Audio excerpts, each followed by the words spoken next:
We are Denver Montessori Junior High School's theater troupe, and this is Shakespeare's Twelfth Night. I'm Eva, and I'm playing Viola. I'm Sasha, and I will be playing Sebastian. I'm Drew, and I will be Duke Orsino.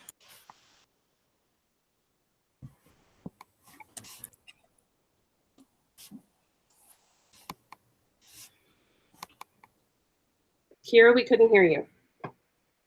I'm Kira, and I'll be Olivia. I'm Paige, and I'm going to be Malvolio.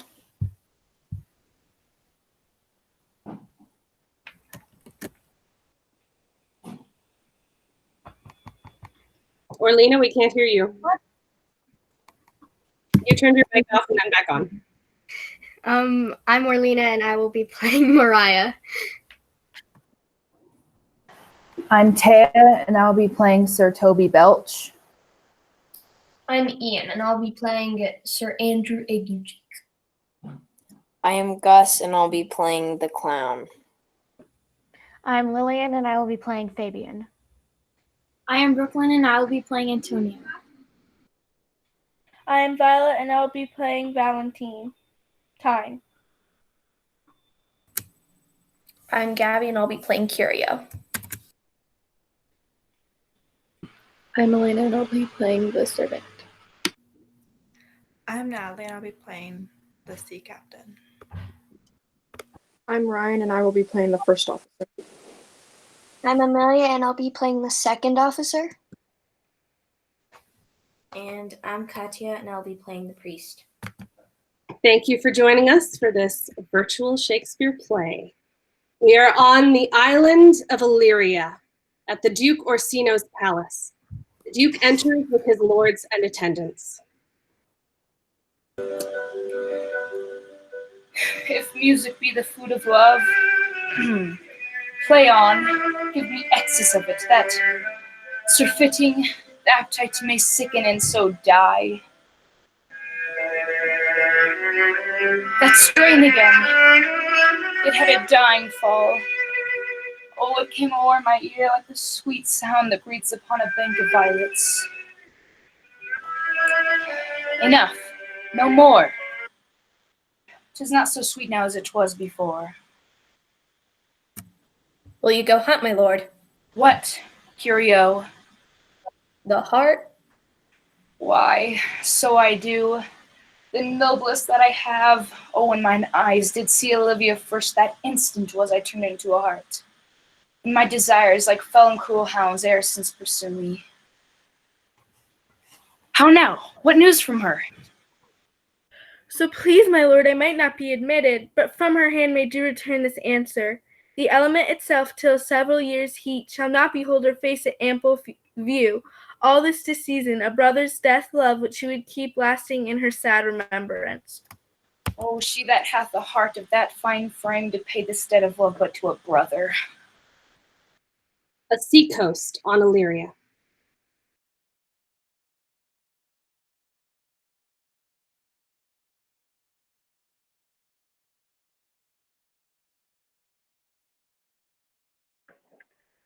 What country friend is this?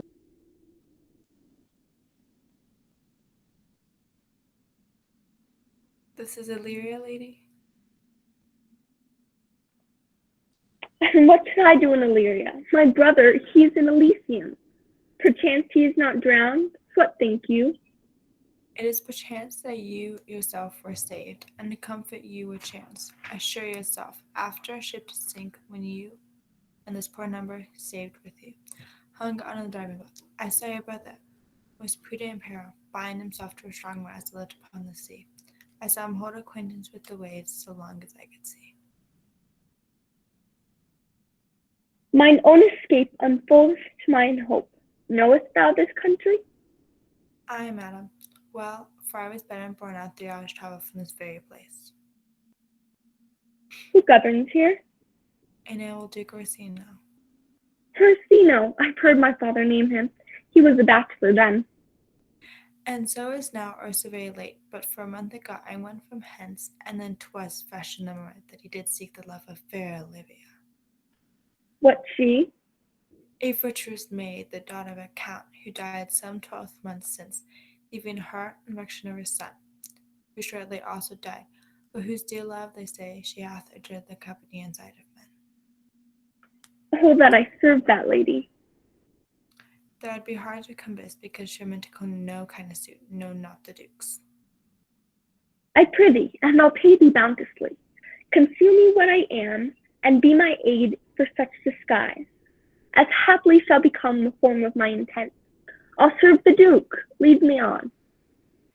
Be you his eunuch, and you mute, I'll be, when my tongue babbles, that my eyes not see. The Countess Olivia's house. Sir Toby Belch enters with Maria. What a plague means my niece, to take the death of her brother thus. I am sure cares an enemy to life. By my troth, Sir Toby, you must come in earlier nights. That quaffing and drinking will undo you. I heard my lady talk of it yesterday, and of a foolish knight who you brought in one night, here to be her wooer. Who? Sir Andrew Aguecheek? He's a very fool and a prodigal. Fie that you say so. He's drunk nightly in your company. How now, Sir Toby Belch? Sweet Sir Andrew. Bless you, fair shrew. Fare you well, gentlemen. O knight, when did I see thee so put down? I'll ride home tomorrow, Sir Toby. Pourquoi, my dear knight? Sir Toby, your niece will not be seen, and if she be, it's 4-1. She'll none of me. The Duke himself here hard by woos her. She'll none of the Duke. Tut, there's life in it, man. I'll stay a month longer. I'm a fellow of the strangest mind in the world. I delight in masks and revels, sometimes altogether. Art thou good at kickshaws this night? As any man in Illyria, shall we set about some revels then? What shall we do else? Let's see the caper. Higher! Excellent. The Duke Orsino's palace. Curio enters with Valentine, who is disguised as the young boy Cesario. If the Duke continues these favors towards you, Cesario, you are like to be much advanced. He hath known you but 3 days, and already you are no stranger. Is he in constant, sir, in his favor? No, believe me. Who saw Cesario? Ho! On your attendance, my lord, here. I have unclasped to thee the book even of my secret soul. Therefore, good youth, address thy gate unto her. Be not denied access. Stand at her gates, tell them, there thy fixed foot shall grow till thou have audience. Say I do speak with her, my lord. What then? Oh, then unfold the passion of my love. It shall become thee well tact my woes. She will tend it better in thy youth. I think not so, my lord. Dear lad, believe it, for they shall yet belie thy happy years that say thou art a man. I'll do my best to woo your lady. Calabar will strive, who I woo myself would be his wife. The Countess Olivia's house. Maria enters with the clown. Nay, either tell me where thou hast been. My lady will hang thee for thy absence. Let her hang me. He that is well hanged in this world needs to fear no colors. Yet you will be hanged for being so long absent. Or to be turned away. Is not that as good as a hanging to you? Many a good hanging prevents a bad marriage. You are resolute, then? Not so neither, but I am resolved on 2 points. That if one break, the other will hold. Or, if both break, your gaskins fall. If Sir Toby would leave drinking, thou wert as witty a piece of Eve's flesh as any in Illyria. Peace, you rogue. No more of that. Make your excuse wisely. Here comes my lady. Make your excuse wisely. You were best. God bless thee, lady. Take the fool away. Did you not hear, fellows? Take away the lady. Sir, I bid them take away you. Misprison in the highest degree. Good Madonna, give me leave to prove you a fool. Can you do it? Dexterously, good Madonna. Make your proof. Good Madonna, why mournest thou? Good fool, for my brother's death. I think his soul is in hell, Madonna. I know his soul's in heaven, fool. The mournful Madonna, to mourn for your brother's soul being in heaven. Take away the fool, gentlemen. What think you of this fool, Malvolio? Doth he not mend? I marvel your ladyship takes delight in such a barren rascal. Oh, you are sick of self-love, Malvolio, and taste with a distempered appetite. Madam, there is at the gate a young gentleman, much desires to speak with you. Go you, Malvolio. If it be a suit from the Count, I am sick or not at home. What you will to dismiss it. Now, sir, you see how your fooling grows old and people dislike it? Thou hast spoke for us, Madonna.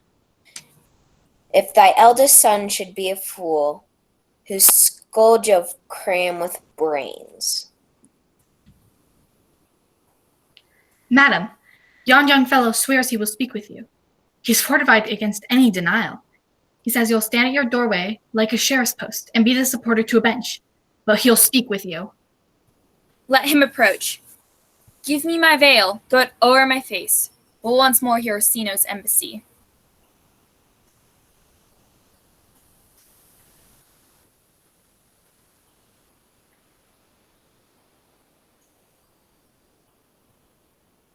The honorable lady of the house, which is she?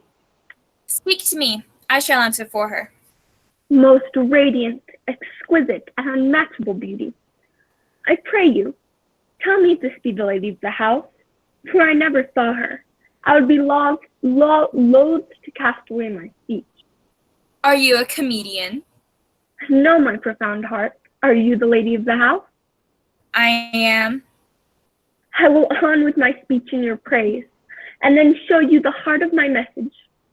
Come to what's important in it. I forgive you the praise. Alas, I took great pains to study it, and 'tis poetical. It is the more like to be feigned. I heard you were saucy at my gates, and allowed your approach rather to wonder at you than to hear you. If you be not mad, be gone. If you have reason, be brief. It alone concerns your ear. Now, sir, what is your text? Good madam, let me see your face. Have you any commission from your lord to negotiate with my face? You are now out of your text, sir, but we will draw the curtain and show you the picture. Look you, sir, is it not well done? His beauty truly blent. Lady, you are the cruelest she alive. If you will lead these graces to the grave and leave the world no copy. Oh, sir, I will not be so hard-hearted. I will give out divers schedules on my beauty. Shall be inventoried as item 2 lips, indifferent red. Item 2 eyes with lids to them. I see what you are. You are too proud. But if you were the devil, you are fair. My lord and master loves you. Your lord does know my mind. I cannot love him. He might have took his answer long ago. If I did love you in my master's flame, such a suffering, such a deadly life in your denial, I would find no sense. I would not understand it. Why? What would you? Make me a willow cabin at your gate and call upon my soul within the house. Write loyal cantons of contemned love and sing them loud even in the dead of night. Halloo your name to the reverberate hills and make the babbling gossip of the air. Cry out, Olivia, oh, you should not rest between the elements of air and earth, but you should pity me. Get to your lord. Let him send no more. Unless, perchance, you come to me again to tell me how he takes it. Love makes his heart a flint that you shall love, and let your fervor like my master's be placed in contempt. Farewell, fair cruelty. How now, even so quickly may one catch the plague? Methinks this use perfections, with an invisible and subtle stealth to creep in at mine eyes. Well, let it be. What ho, Malvolio? Run after that same peevish messenger, the county's man. He left this ring behind him. Would I or not desire him not to flatter with his lord, nor hold him up with hopes? I am not for him. If that youth come this way tomorrow, I'll give him reason for it. Hie thee, Malvolio. Madam, I will. A sea coast on the other side of Illyria, Antonio enters with Sebastian. Will you stay no longer, nor will you not that I go with you? By your patience, no. My stars shine darkly over me. The malignancy of my fate might perhaps distemper yours. Therefore I shall crave of you your leave, that I may bear my evils alone, if were a bad recompense for your love, to lay any of them on you. Let me yet know whither you are bound. No, sooth sir, you must know of me then. Antonio, my name is Sebastian. My father was that Sebastian Mesling, whom I know you have heard of. He left behind him myself and his sister, both born in an hour. If the heavens had been pleased, would we have so ended, but you, sir, altered that. For some hour before you took me from the breach of the sea, was my sister drowned. Alas, the day. Oh, good Antonio, forgive me your trouble. If you will not murder me for my love, let me be your servant. If you will not undo what you have done, that is, kill him whom you have recovered, desire it not. I am bound to the Count Orsino's court. Farewell. The gentleness of all gods go with thee. I have many enemies in Orsino's court, else I'd very shortly see thee there. A street in Illyria. Viola enters, Malvolio chasing after her. Were not you even now with the Countess Olivia? She returns this ring to you, sir. You might have saved me my pains to have taken it away yourself. She adds, moreover, that you should put your lord into a desperate state of assurance she will none of him. And one thing more, that you be never so hardy to come again in his affairs, unless it be to report your lord's taking of this. Receive it so. I left no ring with her. What means this lady? Fortune forbid my outside have not charmed her?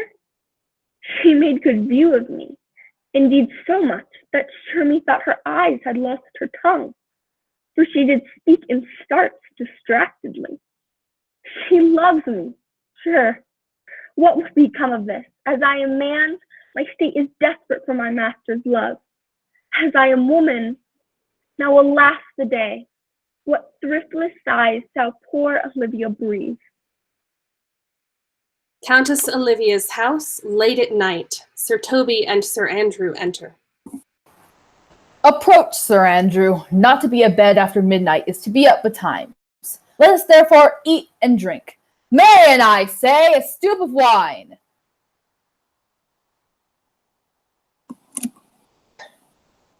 How now, my hearts? Welcome, ass. Come on, there's 6 pence for you. Let us have a song. Would you have a love song or a song of good life? A love song. A love song. I care not for good life.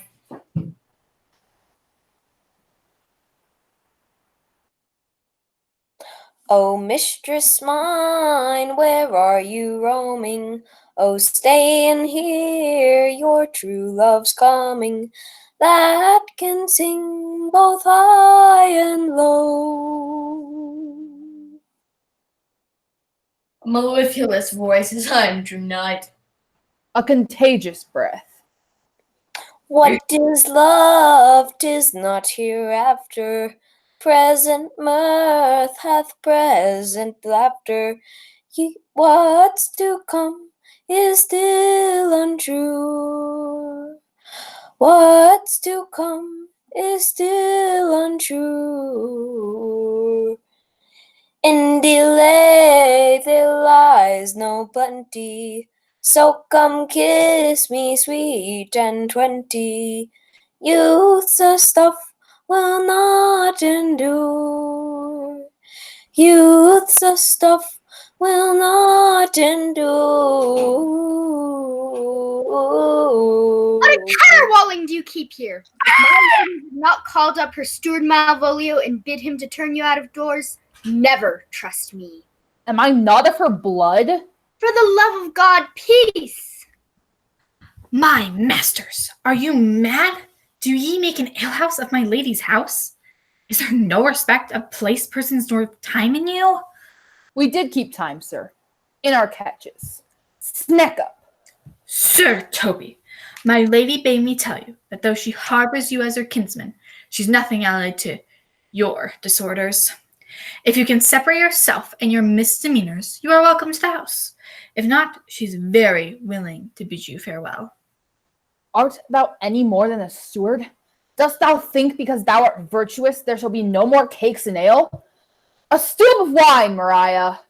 Mistress Mary, if you prize my lady's favour at anything more than contempt, you would not give means for this uncivil rule. She shall know of it by this hand.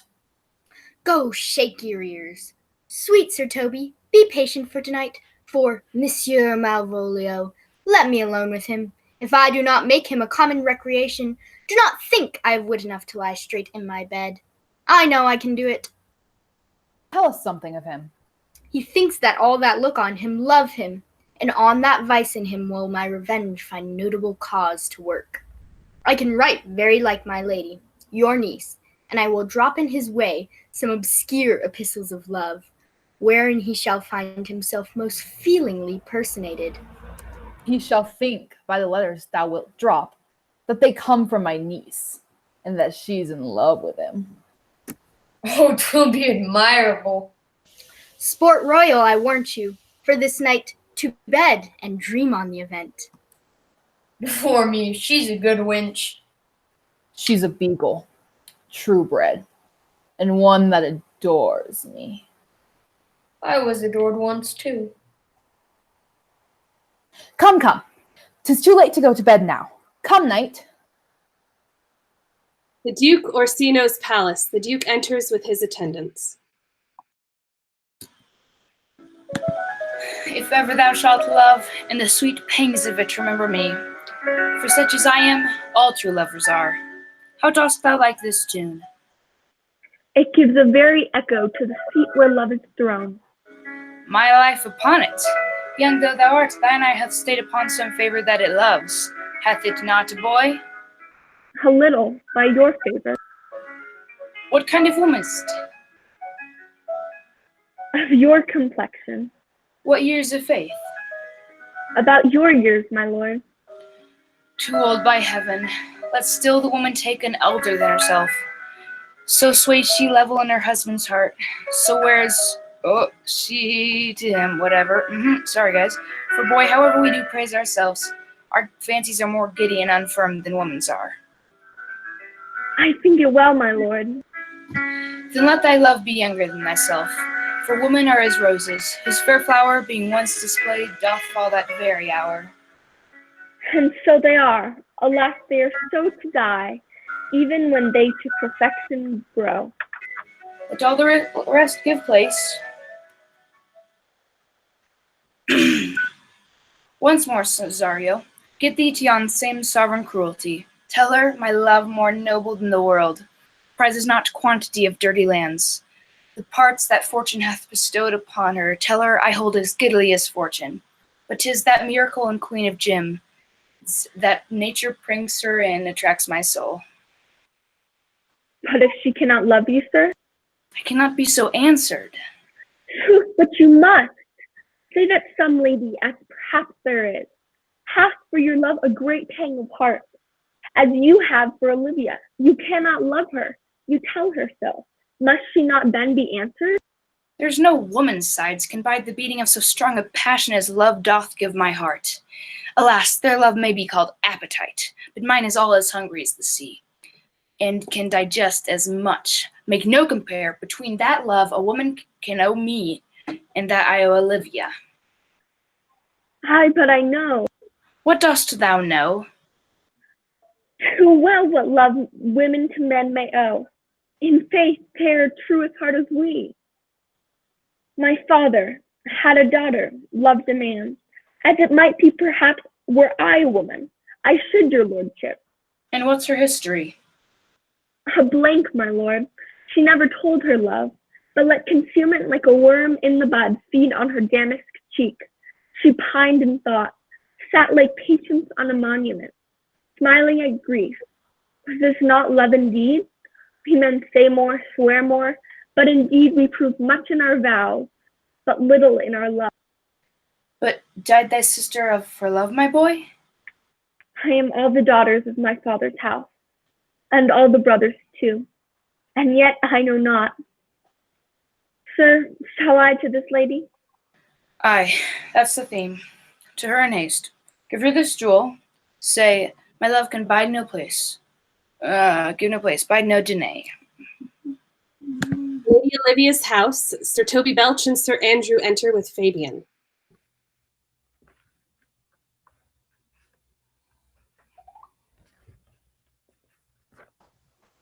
Come by ways, Signor Fabian. Wouldst thou not be glad to have the rascally sheep-biter come by some notable shame? I would exult, man. You know he brought me out to favor with my lady about a bear baiting here. Here comes the little villain. How now, my medal of India? Get ye all three into the box tree. Malvolio's coming down that walk. Lie thou there, for here comes the trout that must be caught with tickling. 'Tis but fortune, all is fortune, to be Count Malvolio. Slight, I could so beat the rogue. Peace, I say. Having been 3 months married to her, sitting in my state, calling my officers about me, my branched velvet gown having come from a day bed where I left Olivia sleeping. Oh, for a stone bow to hit him in the eye! Toby approaches, curtsies there to me. Shall this fellow live? I extend my hand to him, thus quenching my familiar smile with an austere regard of control, saying, Cousin Toby, you must amend your drunkenness. Out, scab! Besides, you waste the treasure of your time with a foolish knight. That's me, I warned you. One Sir Andrew. I knew 'twas I, for many do call me fool. What employment have we here? By my life, this is my lady's hand. To the unknown beloved, this and my good wishes, to whom should this be? This wins him, liver and all. Jove knows I love, but who? Lips do not move. No man must know I may command where I adore. But silence, like a lucrous knife, with bloodless stroke, my heart doth gore. M-O-A-I doth sway my life. I may command where I adore. Why, she may command me. I serve her. She is my lady. Why, this is evident to any formal capacity. There is no obstruction in this and the end. What should that alphabetical position portend? If I could make something that resembles something in me. Softly, M-O-A-I. He is now at a cold scent. M, Malvolio. Why, that begins my name. Did not I say you would work it out? That her is excellent at faults. M, but then there is no consonancy in the sequel. That suffers under probation. A should follow, but O does. Yet to crush this a little, it would bow to me. For every one of these letters are in my name. Soft. Here follows prose.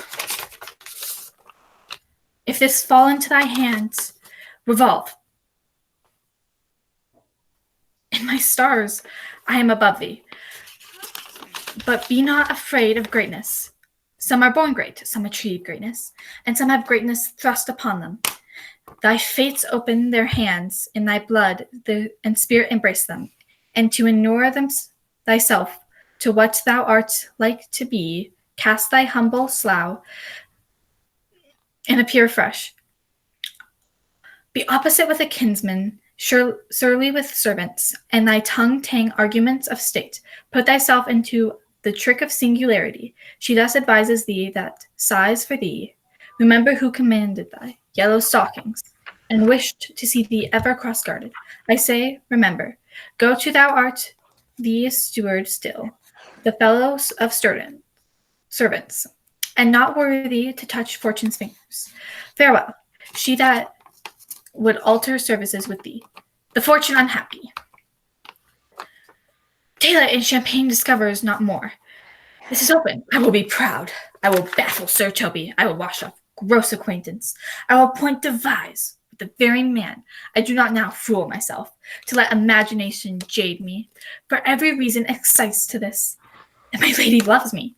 She did commend my yellow stockings. Of late, she did praise my leg being cross-guarded. And in this, she manifests herself to my love. And with a kind of injection drives me crazy to these habits of her liking. I thank these stars I am happy. I will be strange, stout, in yellow stockings, and cross-guarded. Even with the swiftness of putting on Jove and my stars be praised. Here's yet a postscript. Thou canst not choose but know who I am. If thou entertainest my love, let it appear in thy smiling. Thy smiles become thee well. Therefore, in my presence, still smile. Dear sweet, I prithee, Jove. I thank thee. I will smile. I will do everything that thou wilt have me. I could marry this wench for this device. So could I too. Here comes my noble goal catcher. Why, you have put him in such a dream that when the image of it leaves him, he shall run mad. You will then see the fruits of the sport, mark his first reproach before my lady. He will come to her in yellow stockings, and choose a color she abhors, and cross-gartered, a fashion she detests.